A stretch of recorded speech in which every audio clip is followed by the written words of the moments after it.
回腿，没事吧？没事。哎，躺着躺着。我是突然想起个事儿，不知道跟你这个案子有没有什么关系？说吧，别藏着掖着。薛家健好像有个女朋友。你怎么之前没跟我说呀？不是，这个也是我猜的。这姑娘来过我们学校几回，但是每次来都是找薛家健。有天晚上，我看着他俩在那个小林子里头吵架，薛家健还打了这姑娘一把。这什么时候的事？有2个多月了吧？那之后我再没见过这姑娘了。这姑娘叫什么？姓梁，叫什么咱不知道，长得还挺漂亮。工作单位好像是轻工2厂。哦，笔录做完了。哎，不是让你歇歇吗？你又干嘛去？轻工2厂。你等会儿，我跟你一块儿去。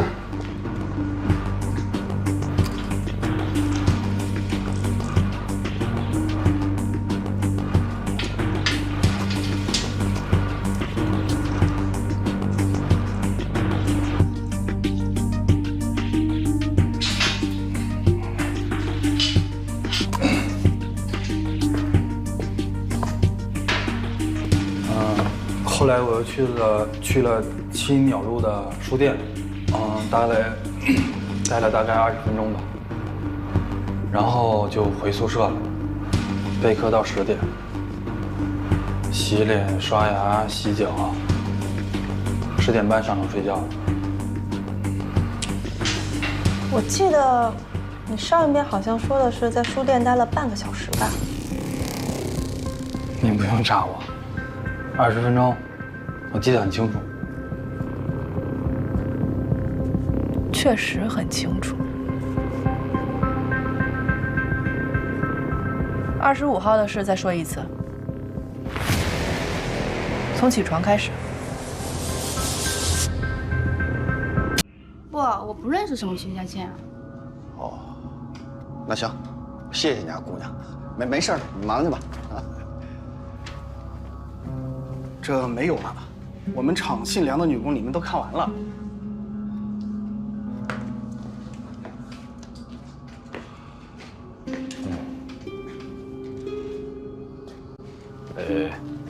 轻工2厂有柜台吗？在商场？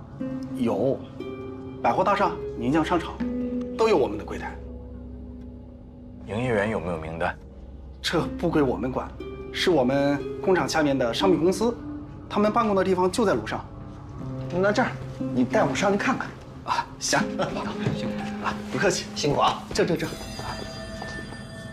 老陈，你把我清单拿过来啊。老陈，公安局的同志来我们厂了解一下情况。这我们办公室主任。你好，你好。给你打听个人啊，这个女职工姓梁，20来岁，有没有？20多。梁云。来说说情况。她吧是咱们这个百货商厦的一个营业员，啊，人呢长得挺漂亮，业绩啊一直是他们在最好的。人现在在哪儿？我也很久没见了，听说是回家结婚去了。宿舍在你们这儿吗？她是在外面租的房子。在哪儿？我还真不知道。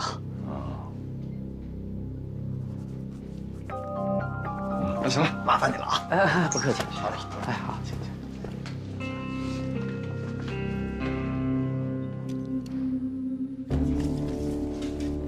这些是我们在旧下水道发现的，看着眼熟吗？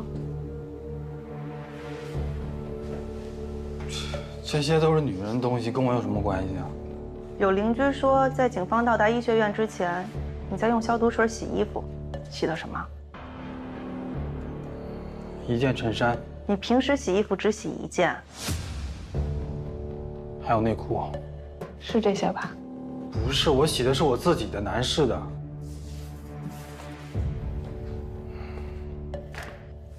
几条？4、5条。4条还是5条？不是，这很重要吗？你对24、25号的事情记得那么清楚，反而对更近的事情记不清了。而且你说你平时很爱干净，为什么内裤要攒那么多条才一起洗？还有，我们在你宿舍发现了晒着的衬衫，洗完的内裤呢？那我记错了，我没洗内裤，只洗了衬衫。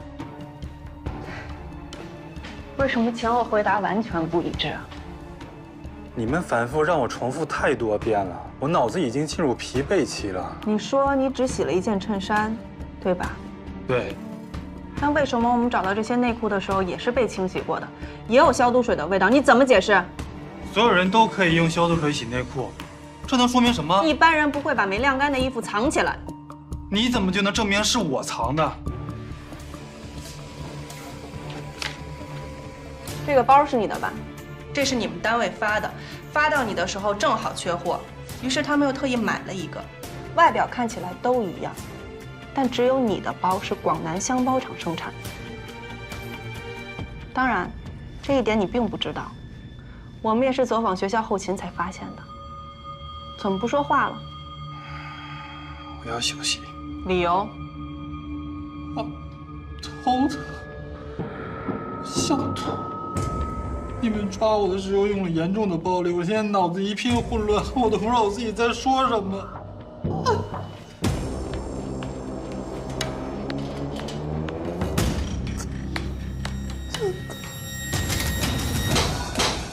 这小女孩吧，人还行，就是有点臭美。每天上班的时候啊，都化妆，那个高跟鞋啊也是不停的换。你知道她住在哪儿吗？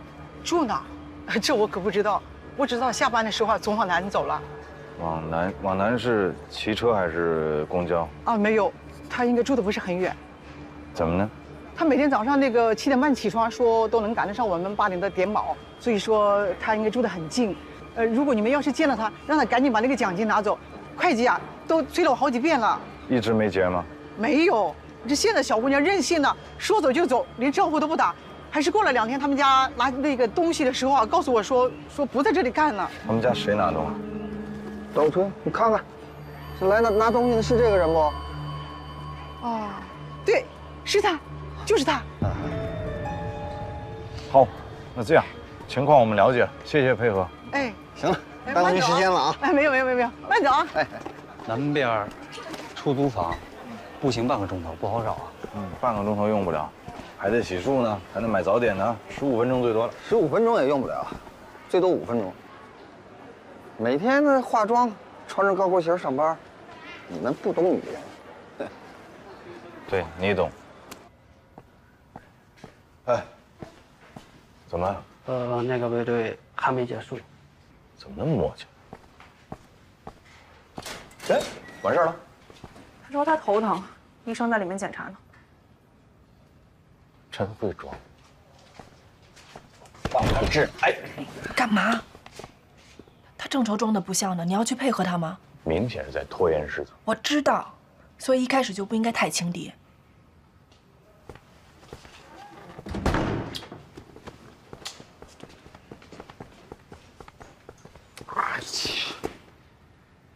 我说他什么时候头疼的？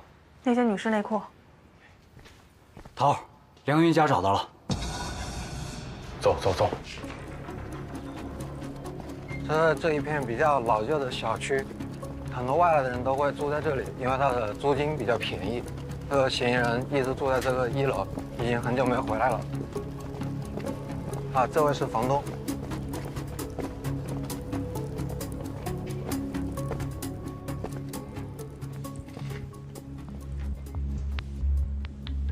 进里面，开门。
叫技术进场。一会儿到政务科把这2样东西全部登记一下，啊，是，把它里边所有的东西全部要登记明白。叔叔，哎，干嘛去？哎呀，这不是医学院有2个保安说24号学校附近捡了一个包，还有一把伞，里边有一些女性的用品，还有什么请柬。24号啊，在哪儿捡的？平凉巷。几点？晚上10点左右。啊，让我看看。我怀疑呢，丢包的人很可能是目击者，要么就是跟薛家健有关系的受害者。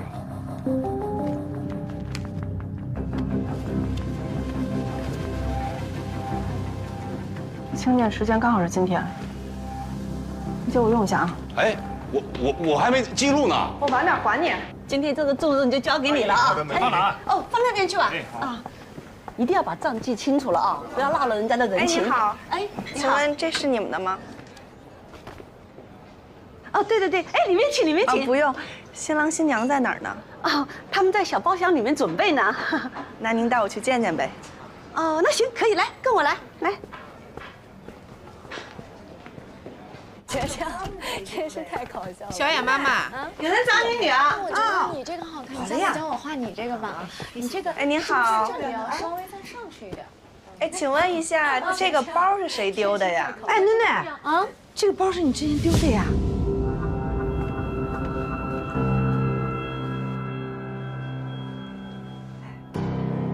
你好，哦，我是看见里面的请柬才找过来的。啊，是的，是的，是我们的呀。哎呦，谢谢你啊，小姑娘。不客气。来来来，这喜糖不用不用不用，谢谢。我们走了。哦。哎呀，好看好看，马上就开始了，一会儿走路当心一点哦，太长了。哎，我们的嫩嫩就是漂亮。技术那边怎么样？刚进场还不到1个小时。有梁云是吧？草字头的。这姑娘其实已经失踪2月了。这姓薛的是直接跑人单位，冒充他们家人，给人辞职去了。我们怀疑这姑娘没准已经出事了。宋哲，哎，你那情况怎么样？啊，我们把学校的空教室、实验室、仓库都搜了一遍，没有发现第一现场，包括凶器和其他的尸块。那你们呢？薛家健医学院毕业以后，就留在学校工作了。他在本地没有什么朋友，亲属也都在外地。平时最大的爱好就是跑步。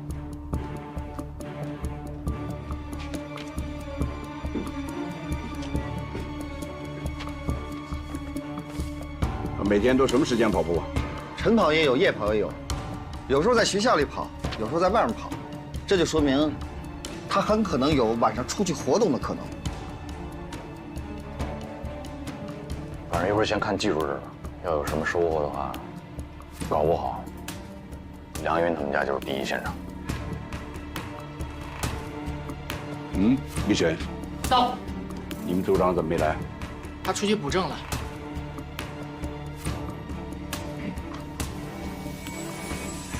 薛家健那边交代什么？啊，还没有。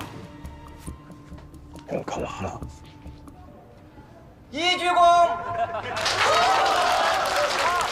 二鞠躬，三鞠躬。哎，敬酒敬酒！哎，新郎给您敬酒了，这是大姨二姨啊。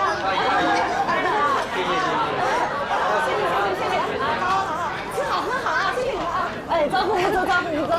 慢点，慢点。哎呀，您慢慢走啊！谢谢谢谢啊！真的是太客气了，下次再聚啊，下次再聚。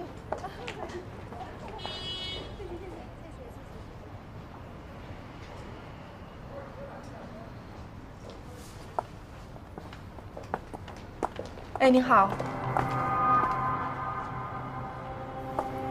我是市公安局的，我需要您配合落实一些情况，你看什么地方比较方便？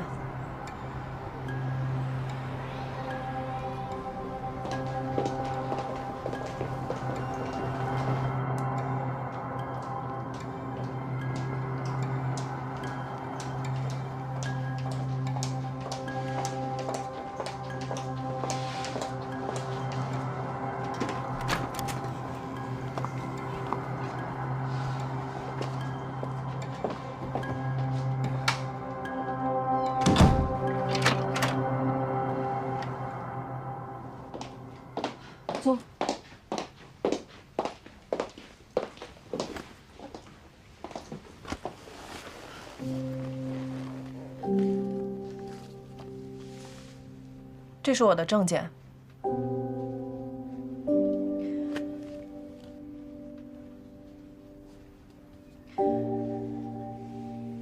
今天是我结婚的日子，一定要在这个时候吗？你放心，我们会保护你的隐私。但今天的问题对我们来说同样重要，我希望你能配合我。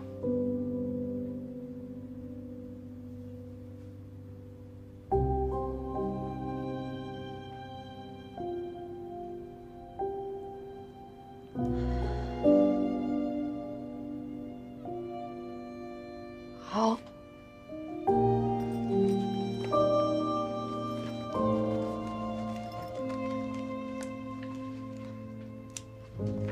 那是2月24号9点多，我坐公交车回家，下了车以后，回家的路上就总觉得有人在后面跟着我。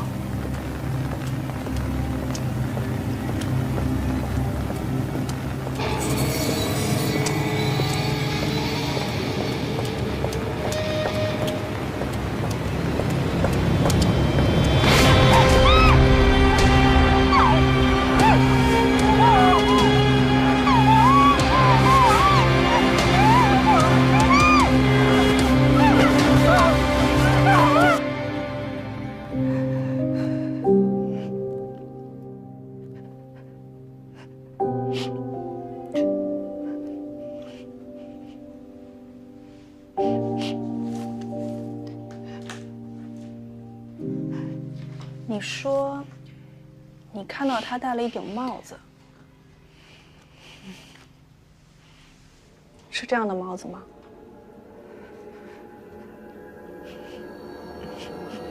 是这样的。那是这个人吗？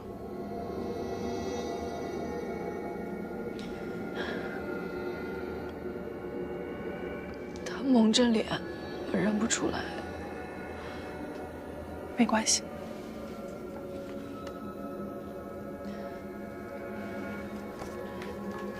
等一下，可以再让我看一眼吗？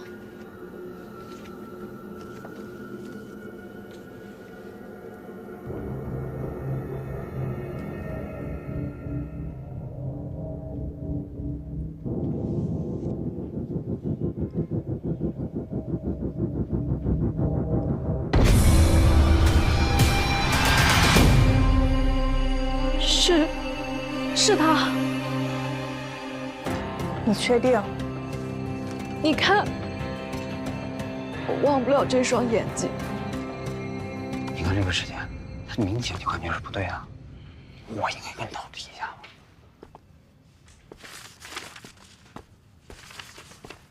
你看，这是干嘛的？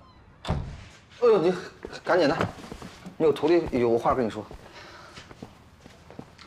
这几天我不是在调查一些薛家案的信息吗？整理的时候，我无意中发现一个规律，就是从88年起，每次割喉案出现后，他总是要离开宁江一段时间，就像是出去躲风头。当然了，也有可能这是巧合。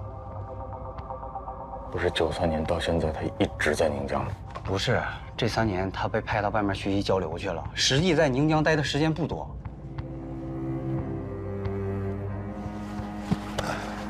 现在也就是时间上有怀疑，其他方面呢？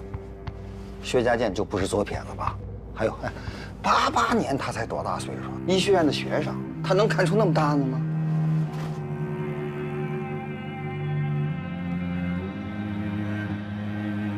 恰恰因为他是学生，没经验。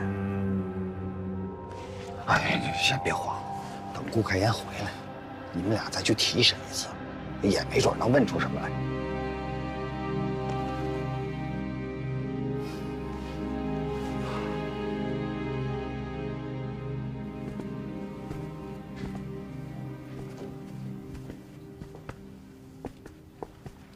哎，顾所长，你稍等一下啊。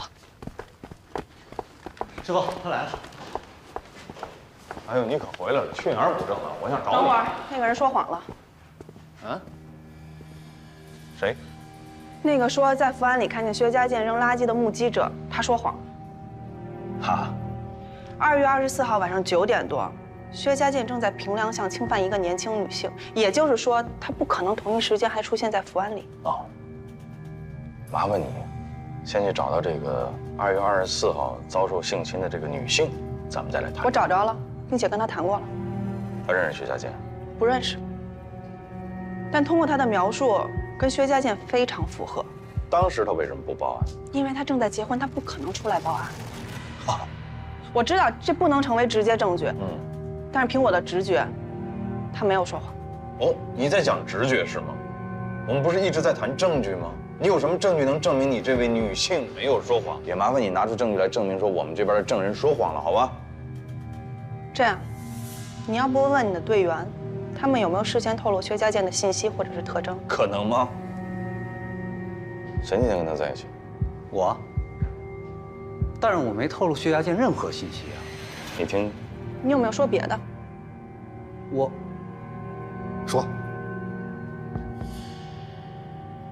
说了句，你收拾了他一顿，才把他抓着的。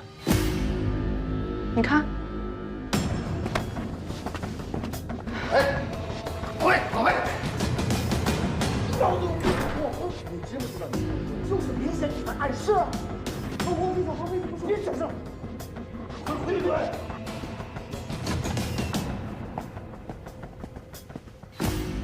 我的任务收拾，我能不能现在申请再审一次薛家健？可以，我正好有个问题要问他。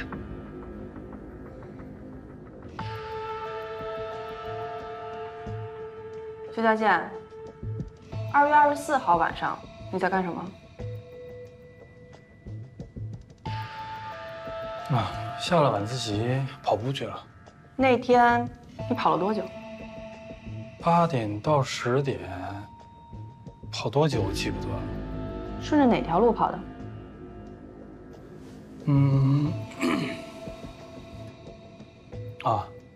顺着河东滨江路，从观安巷交口，跑到了历城巷交口，从春光路回学校了。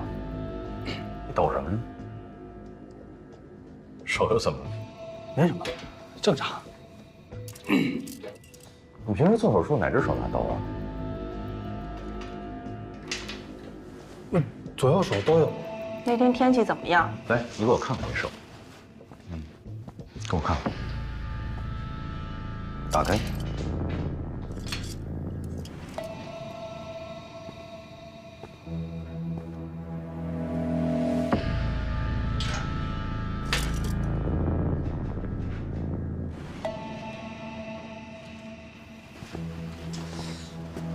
你认识我？对。你认识我吗？不认识。你不认识我吗？认识。到底认不认识？我以前不认识，我现在认识。什么叫以前？我以前没见过你啊。你没见过我吗？1988年你在干什么？对。2月26号晚上你在干什么？1988年3月17号晚上你在干什么？1990年2月7号晚上你在干什么？1991年12月14号晚上你在干什么？还有1992年11月5号晚上你在干什么？我听不懂你在说什么。装糊涂！我刚才说的所有的日子，都是你马上就要离开宁江的日子。你干嘛去？你为什么离开宁江？听不懂，装糊涂是吗？1988年的3月17号，电机厂院里的废料堆，你见没见过？我见没见过？1988年3月17号，对，我在问话呢。1988年3月17号晚上，你再想一想，你到底见没见过？对，宋富长你，来，刚才他为什么没找？现在才找的呀，让咱俩出去一趟。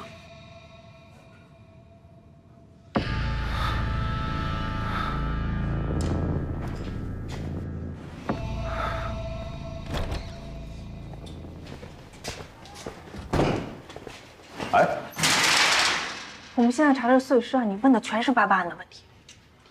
因为我认为这2个案子很有可能是他一个人干的，这是密码事。你能不能先跟我商量一下？不管你有什么新的发现。哎，关联案件不可以交叉质询吗？可以，但前提是必须有确凿的证据。你有吗？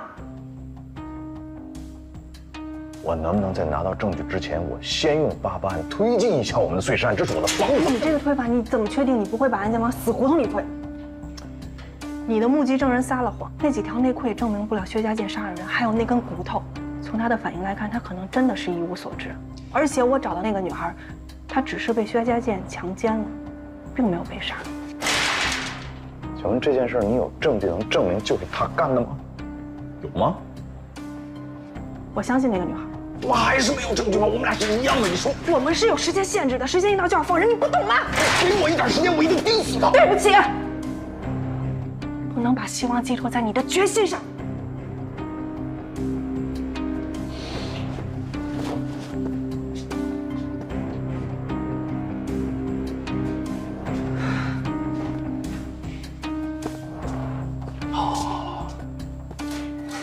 这样，我知道您是预审，好吧，我听你的，你告诉我怎么办，我配合你，行吗？我要用我自己的方式去解决问题。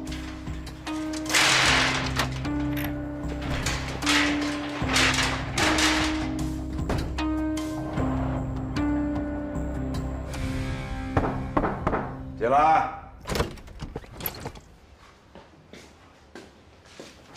我一猜就是你，啊，这气场还挺大呀你。窗户都给整开了，我还知道你想跟谁去干仗啊？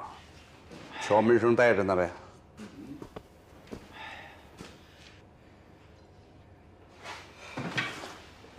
还行，知道现在自己该坐哪个位置上啊？那个脱氧核糖核酸比对结果什么时候能出来？你当吃饭呢？你想要什么，人家马上就给你端上来。放心吧。早都交给省厅了，我就等着这个。还有一事啊，还有什么事儿？这个不就88那些案子吗？刘胜奎那个家伙早就告诉我了，给我打预防针吧。怕我骂你，怕我批评你吧？你凭什么骂我呀？疑点都在这摆着呢。疑点没疑点还叫案子吗？没有案子要警察干嘛呀？我告诉你啊，用88案来查薛家健这个案子，难度是可想而知的。你呢，能不能也换个思路，多方面考虑考虑？真是跟你姑娘一个模子刻上来。开言还跟你说什么了？别瞎打听。反正我现在申请按照我自己的方式走。第一，有没有可能把薛家健跟88案受害人指甲缝里的这个皮肤组织也做一个比对？啊，可以。但是啊，多听听别人的意见啊。就说开言的意见吧，真的就那么对你没有帮助吗？没有。国平，我可不是在替他说话。那您替谁说话呢？你站住！开言说的对，我为什么不替他说话？我就替。滚蛋！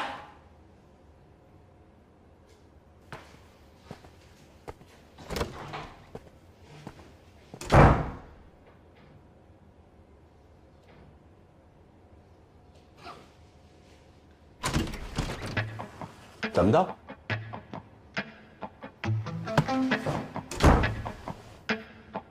哼！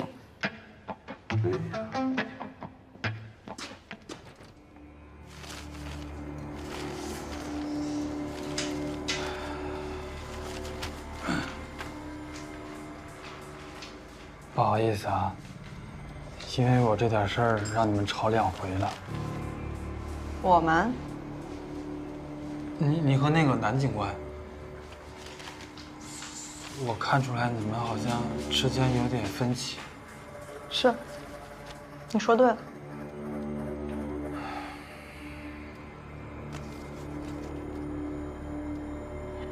这个还记得吧？啊，你们之前说在我教室找到的那个鼓鼓，这是一起杀人碎尸案的证据，就发生在2月26号。局长，你只管记录，有任何问题我来负责。我明白了，怪不得你们之前总共26号前后的事儿，但你干嘛告诉我这个呀？你觉得呢？我哪知道啊？你跟这个案子有关系？没有，绝对没有。你说没有就没有，我们没有相关的证据是不会找你的。有人指认24号晚上在福安里看见你扔了一个包，那个包里装的就是部分尸块。你给我这胆儿，我也不敢呀。你之前口供说，24号晚上8点到10点之间你在江边夜跑，对吧？按照这个距离，我们怀疑你是以夜跑为名，带着这个包去到了平时你很少涉足的福安里进行抛尸，然后再返回江边，这时间上完全来得及。不可能，绝对不可能！剩下的尸块扔哪儿了？我不知道，我什么都没干。那些内裤都是从受害者身上得到的吧？是不是还有其他受害者？你是不是都把他们分尸了？我跟他们都不认识，我干嘛要杀人啊？我凭什么相信你啊？2月24号晚上8点到10点之间，你到底干什么了？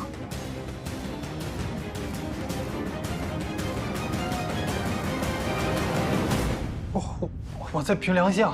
谁能证明？有个人可以证明。他是谁？一个女人。我对她做了不好的事。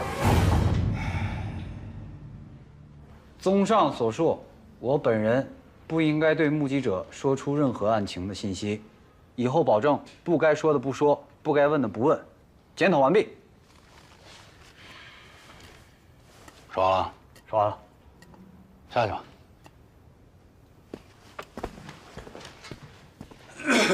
同志们，我说两句啊。我觉得汤志远同志他的检讨还不够深刻，没有意识到自己问题的严重性。你作为一名老刑警，怎么能犯这种低级的错误呢？说到老刑警啊，我得说说刘胜奎同志。你作为咱们5处年龄最大、资历最老的刑警，每天嘻嘻哈哈的，你要干什么呀？咱们过家家呢。卫队，我得批评你啊！你们这个3队，你是怎么管的？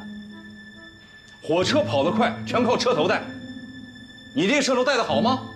带得对吗？5处都有啊。咱们今天就以汤志远同志这件事情为戒，严格办案纪律。都明白了吗？明白。散会。二哥，我没跟你开玩笑啊，咱别总心里说事儿，行吗？哎，卫队，何卫，你要是处在我这个位置上，你就知道有多难了。说得漂亮，理解万岁吧啊！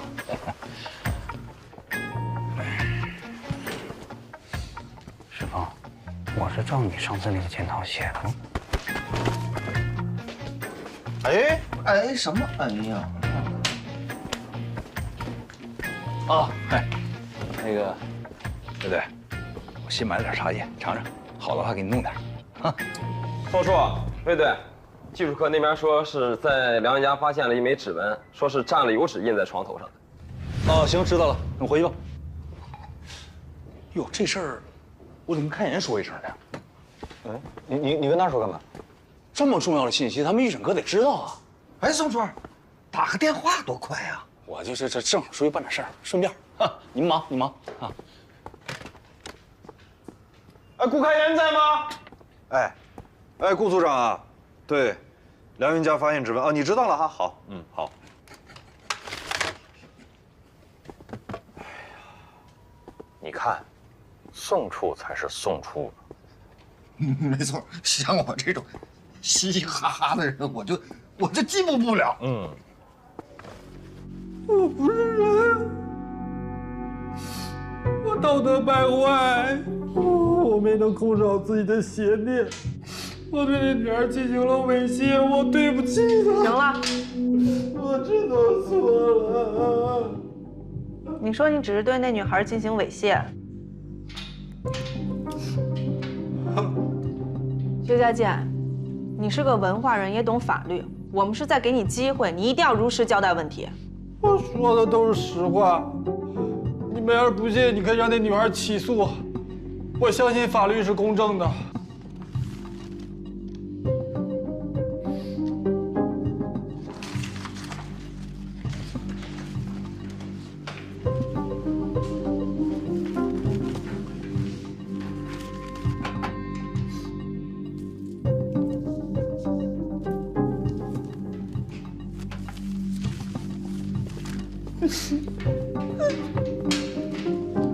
警察同志，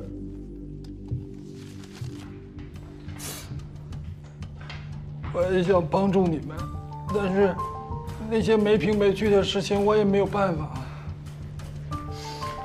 要是那女孩报案的话，我愿意接受一切惩罚。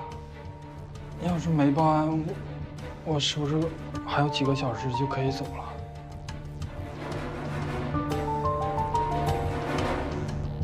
把他带走。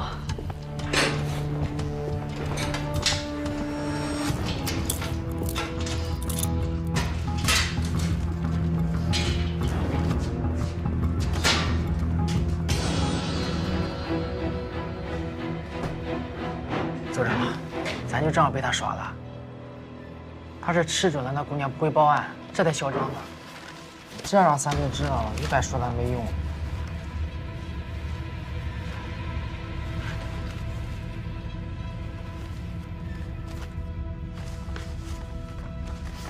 都想写检查是吧？顾局，哎，顾局，哎，师傅，老远就听你喊什么呀？没事儿，练习怎么当副局长。哎，通知你们一下啊！哎，薛家健已经押送看守所了。什么理由？倒卖乙醚。好啊。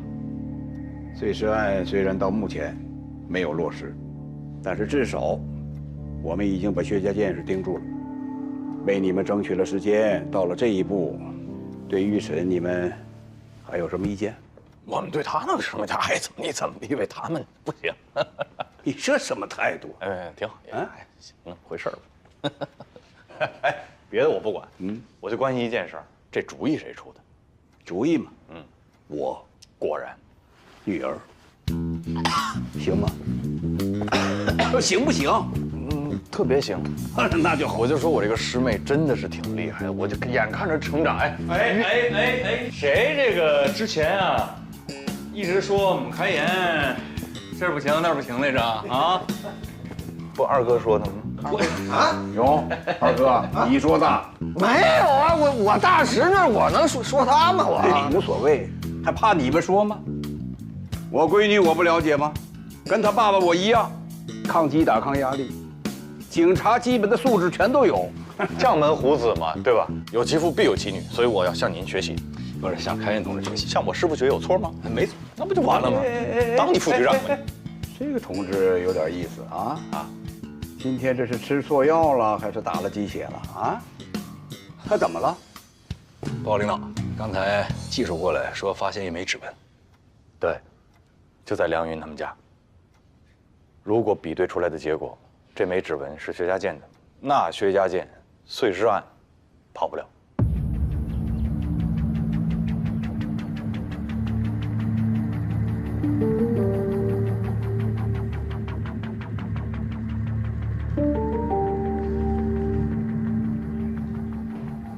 好，省厅报告了。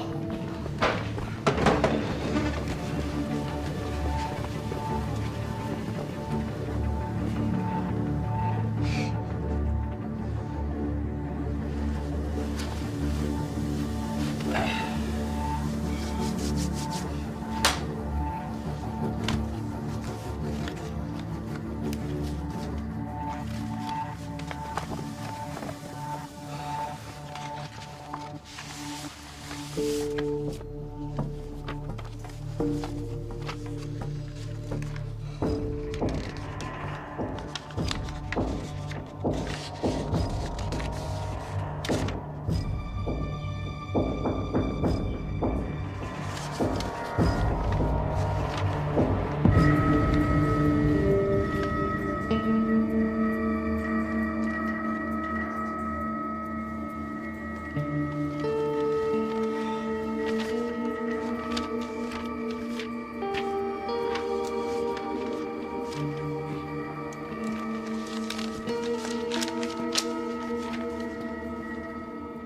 不会是送检的把指纹弄错了？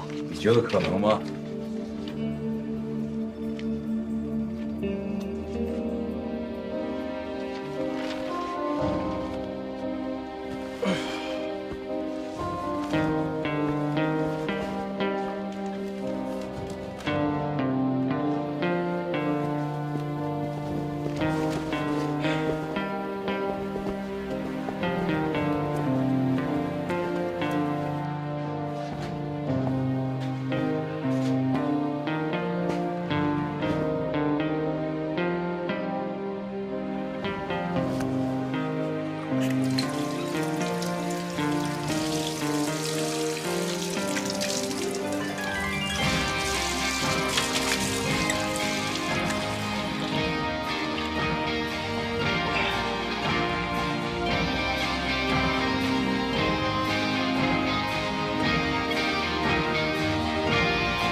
还有这10份行吗？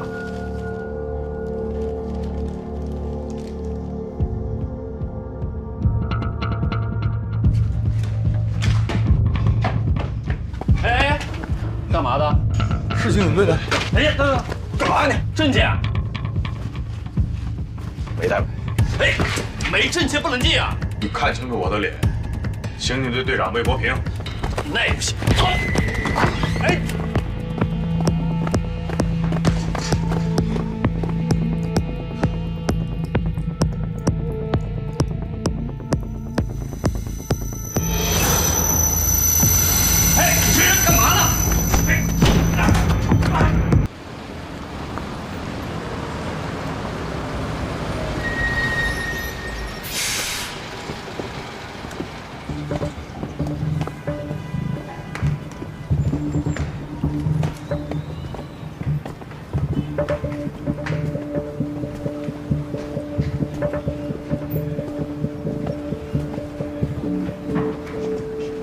不好意思呀，归队。他很负责，我的问题。你没事吧？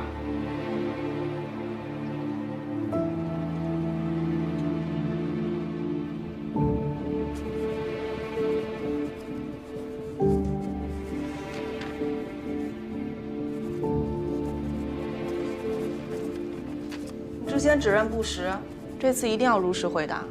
说假话是要负法律责任的。好，我知道。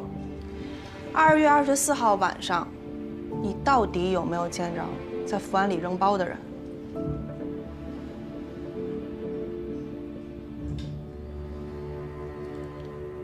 其实那天我只看见一个背影，并没有看到他的正面。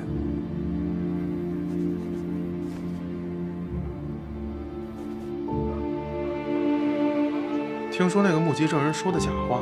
哎呀，可不，已经另案处理了。哎，这下功夫全白费了。之前还以为是板上钉钉了呢。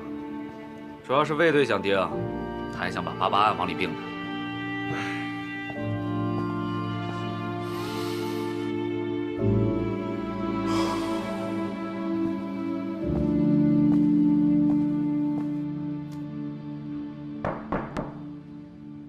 金，哟，好，梁局，快坐。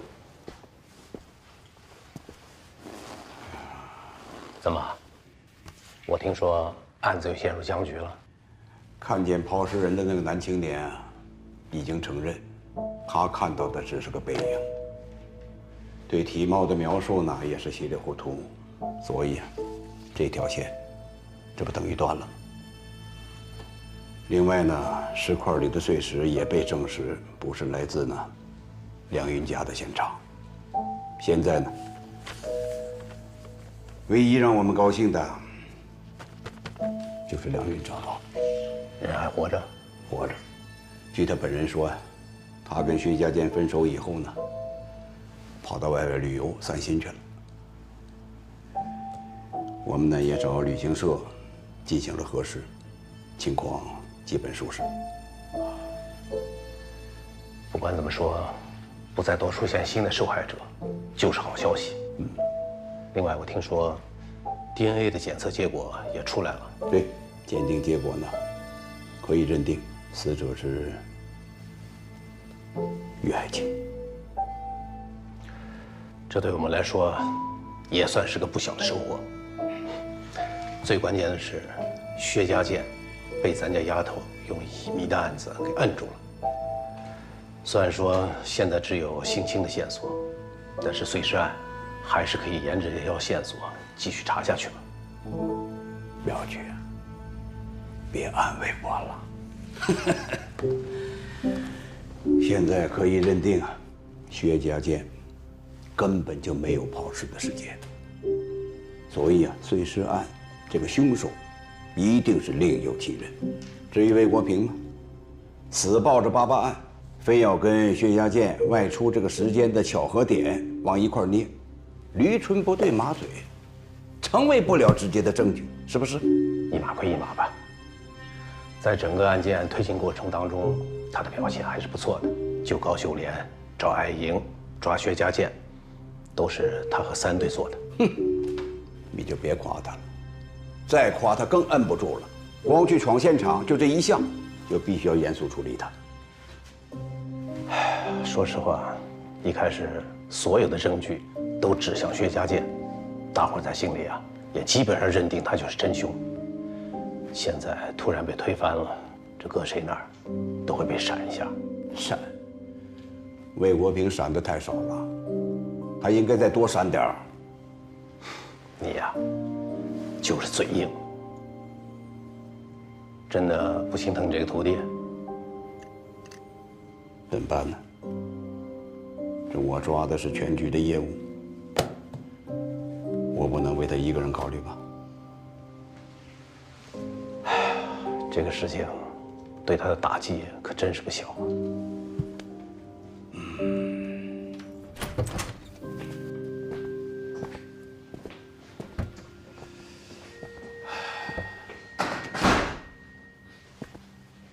坐吧。不说工作，聊聊生活上的事儿。我没生活。我可听说你失眠很严重，一直这样吗？也没有，就这些年的吧，才有的。过去嘛，争强好胜，别人看半晚上书，我就看一宿；别人能站半天，我就站一天。老想比个输赢，那时候体力也好，不睡觉没关系。现在想睡不成。你说的这些情况，是在陈山河那件事之后发生的吧？您不是说我们聊生活吗？哎，我现在说的就是你这个人。我这人也没啥可聊的。你是个人才，一个优秀警察应该有的特质，你都具备。忠诚、勇敢、执着，无话可难。你的经验、头脑，你的领导力，都很出色。冷不丁夸我感谢领导。我这就说到你的缺点，你的缺点，其实也就是你最大的优点——执着。可执着这个东西，它是个双刃剑，要是没有恰如其分的控制，那它就很可能变成一个致命的弱点，变成偏执。对，偏执。您不是第一个说我的这个问题，我相信也不会是最后一个。听你的意思，是不打算改了？想啊，改不了，跟失眠一样。还是因为陈山河吗？咱能不提这茬了吗？您接着找找别的缺点。我挺爱听的。作为一个老公安，我知道你是种什么滋味。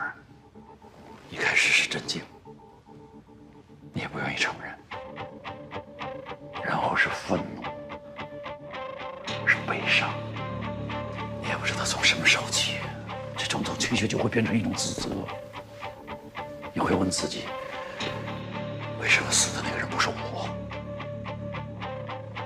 你会觉得活着是一种太沉重的东西，会让你觉得喘不过气来。你不敢喝酒，你甚至不敢睡觉，恐惧一切可能会让你失去冷静的东西，因为哪怕是一点点、一瞬间的脆弱，都会让你觉得死去的战友还在。3队弟兄在等我，我能有点事先去处理一下。就是这样的压力，它会让你想到，唯一能够逃脱这些困扰的方式就是破案，不顾一切的破案，找到他，抓住他，这样才能让你高位战友。没错，才能解脱自己。没错，就是这么想的。我就要破这个案子，我就是想把这个人抓住，而且我一定能抓住他。我向他保证过。我经历过和你一样的事情，我也走过同样的弯路，所以我希望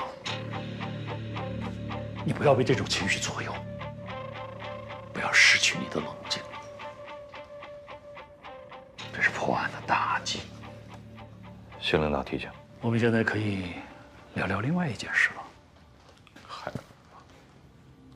聂小雨，他是你什么人？我是电机厂子弟，我父亲和聂宝华的爸爸是以前在一个车间，所以我跟聂宝华是从小一块长大的。聂小雨是聂宝华的亲妹妹。我问的是，他是你什么人？朋友。普通朋友还是男女朋友？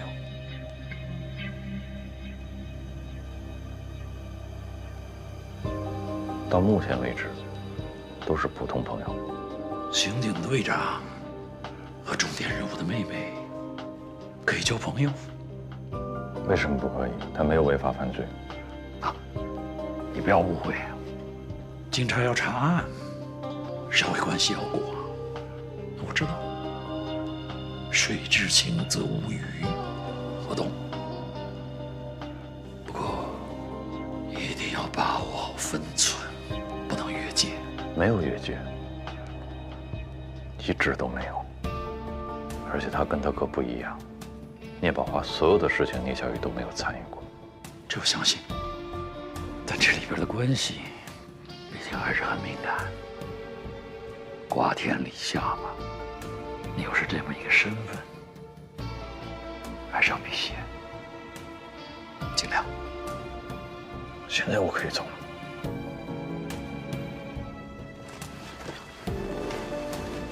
人都是有情感的，这太天经地义了。因此，很多人经常都忘了法不容情。我希望你不要忘了。